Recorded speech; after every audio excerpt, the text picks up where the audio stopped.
Isang mapagpalang araw, ako si Lance Kashmir M. Carlos. At ngayon ay ating aalamin ang mga kaganapan sa huling yugto ng buhay ng ating pambansang bayani, Dr. Jose Rizal.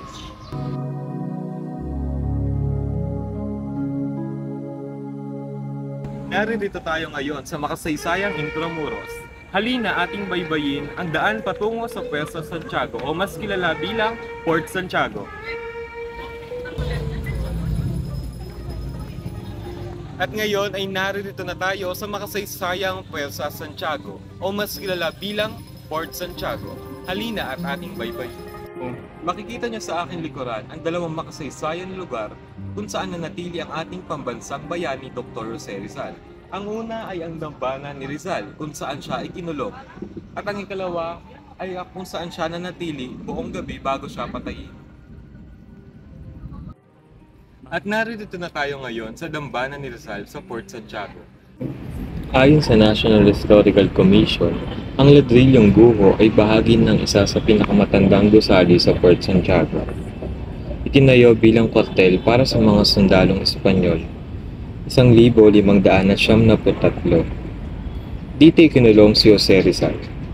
3 ng Nobyembre hanggang 29 ng Disyembre 1876 bago ang pagbaril sa kanya sa Bagong Bayan na ngayon liwasang Rizal.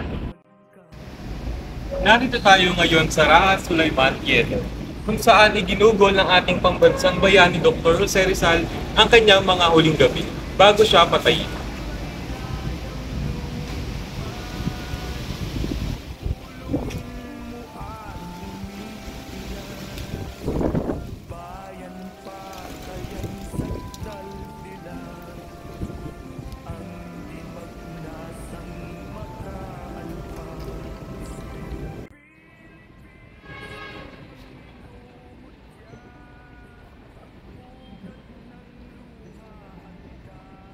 At makikita natin ngayon ang huling sinulat ni Rizal bago siya barilin na pinamagatang ni Ultimo Adios o ang huling pamamaalam na isinalin sa iba't ibang wika. Ang tulang kilala ngayon sa pamagat na Ultimo Adios o Huling Paalam, ang likhang guro o obra maestra ni Rizal. Sinulat niya ito sa Port Santiago, isinilid sa kusinilyang de alcohol at binigay sa kapatid na si Trinidad nang huling dumalaw sa kanya bago siya barilin. Maraming nagsalin ng tula sa Tagalog, ngunit ang pinakakaraniwang bigkasin at siyang matatagpuan sa Luneta ay ang salin ni Jose Gatmaytan. Ang kahuli-hulihang tulang ito ni Rizal ay tigib ng kalungkutan pagkat may iwan na siya ng kanyang mga minamahal sa buhay at mawawalay na siya sa kanyang bayan. Sa harap ng kamatayan, wala siyang hinihiling para sa sarili. Ang lahat ay para sa kapakanan ng kanyang mga kababayan at ng kanyang bayan. 6:30 ng umaga, naghanda ng umalis si Rizal kasama ang kanyang 4 na bantay patungong Bagong Bayan. Siya ay nasa pagitan ni Teniente Luis Tabiel Andrade, Padre Villaclara at Padre Marge. Siya ay nakasuot ng itim na korbata, itim na sombrero, itim na sapatos, at puting tsaleko.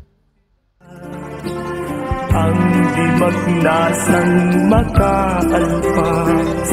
At ngayon, narito tayo sa bantayog ng ating pambansang bayani, Dr. Jose Rizal.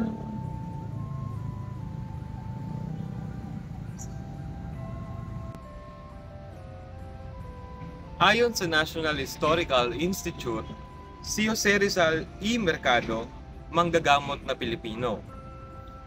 propagandista, manunulat at makabayan ay binaril sa banal na pook na ito noong ganap na ika-7 at 3 ng umaga ng Disyembre 31,876 ng squad na binubuo ng 8 Pilipinong mamamaril. Buhat sa ika-70 rehimiento ang Magallanes ng hukbong kolonyal ng mga Kastila. Kabilang sa mga madlang nakasaksi sa pagbaril kay Rizal, sina Teniente Luis Tabiel de Andrade, ang kanyang manananggol sa paglilitis sa bintang na pagtataksil sa Espanya. At ang dalawang paring Jesuita, sina Padre Jose Villaclara at Padre Estanislao March, na sumama kay Rizal sa kanyang huling paglakad bago siya binaril.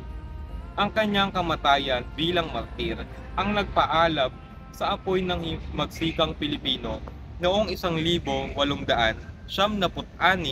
at nagbigay sigla sa mga Pilipino sa kanilang walang takot at dakilang pakikipaglaban para sa kalayaan. Narito tayo ngayon sa Paco Park and Cemetery. Dito natin masisilayan ang puntod ng ating pambansang bayani Dr. Jose Rizal. At makikita nyo sa aking likuran ngayon ang unang pinaglibingan ng ating pambansang bayani. Dito siya patagong inilibing ng araw ding iyon. Sa loob ng 15 araw, siya ay binantayan ng mga Guardia Civil veterano. May 1 oras nang nakalipas nang ilipat ang bangkay ni Rizal mula sa ospital ng San Juan de Dios patungo sa sementeryo ng Paco. Ang bangkay ay nasa karaniwang kabao. Pamilya at malalapit na kaibigan lamang ay maaaring lumapit sa paglilibingan. Sa puntod nito, nakasulat ang RTJ. Ang unang titik ng pangalan ni Rizal, Jose Protasio Rizal, ngunit nabaliktad upang hindi kunin ng mga Pilipino at gawing propaganda. Ayon sa Philippines Historical Committee, noong Agosto 17, 1878, hinukay ang kanyang mga labi at inilagay sa isang lalagyang gawa ni Teodoro Romualdo de Jesus.